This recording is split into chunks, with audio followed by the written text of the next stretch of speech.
Hello बच्चों, let's read this question. The question is the temperature of 20 litre of nitrogen was increased from 100 Kelvin to 300 Kelvin at a constant pressure. Change in volume will be, and the options are 80 liter, 60 liter, 40 liter and 20 liter. तो यहाँ पे हमारा की concept क्या होगा? यहाँ पे हमें क्या दिया है? नाइट्रोजन गैस दी है और उसकी वॉल्यूम दी है 20 लीटर्स और यहाँ पे टेम्परेचर इंक्रीज हो रहा है और कांस्टेंट प्रेशर है. अगर हम बात करें चार्ल्स लॉ की, तो चार्ल्स लॉ के अकॉर्डिंग क्या होता है, किसी भी गैस का फिक्स्ड अमाउंट जो होता है उसकी वॉल्यूम कांस्टेंट प्रेशर पे डायरेक्टली प्रोपोर्शनल होती है टेम्परेचर के. वॉल्यूम डायरेक्टली प्रोपोर्शनल होगी टेम्परेचर के. और यहाँ पे क्या होता है, जो गैस का अमाउंट होता है, मतलब जो नंबर ऑफ मोल्स है वो कांस्टेंट होते हैं और प्रेशर कांस्टेंट होता है. At constant number of moles and pressure. यहाँ पे अगर हम प्रोपोर्शनलिटी को हटाएंगे तो हमारे पास क्या आ जाएगा, V equals to K into T. यहाँ पे K क्या है, कांस्टेंट है.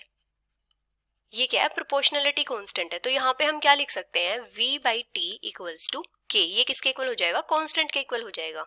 अभी जो V बाई टी है ये कांस्टेंट के इक्वल है. अगर हम V1 बाई T1 लेते हैं तो भी कांस्टेंट के इक्वल होगा. अगर हम V2 बाई T2 लेते हैं वो भी क्या होगा, कांस्टेंट के इक्वल होगा. तो हम क्या बोल सकते हैं, V1 by T1 equals to V2 by T2 equals to V3 by T3 and so on equals to constant.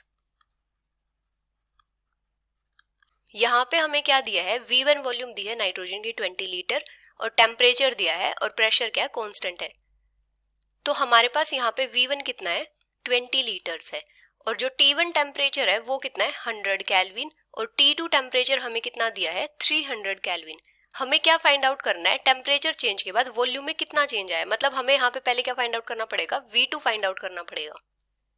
तो यहाँ पे हमारे पास क्या हो जाएगा, V1 by T1 equals to V2 by T2.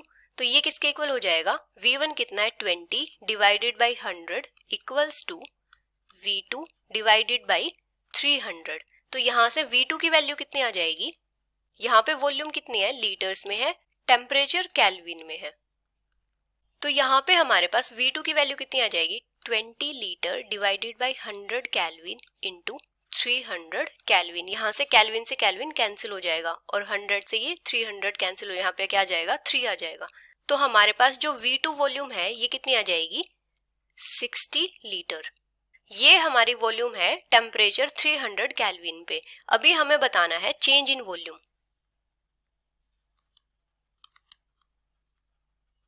तो वॉल्यूम में कितना चेंज हुआ है, ये कितना होगा, जो हमारी 300 केल्विन टेम्परेचर पे वॉल्यूम है माइनस जो हमारी T1 टेम्परेचर पे वॉल्यूम थी, मतलब 100 केल्विन पे जो वॉल्यूम थी. तो कितना आ जाएगा, 60 माइनस 20 इक्वल्स टू 40 लीटर. तो जो वॉल्यूम में चेंज हुआ है वो कितना हुआ है, 40 litres. So the final answer is 40 liter, which is option C. Hope you understood it well. Best of luck.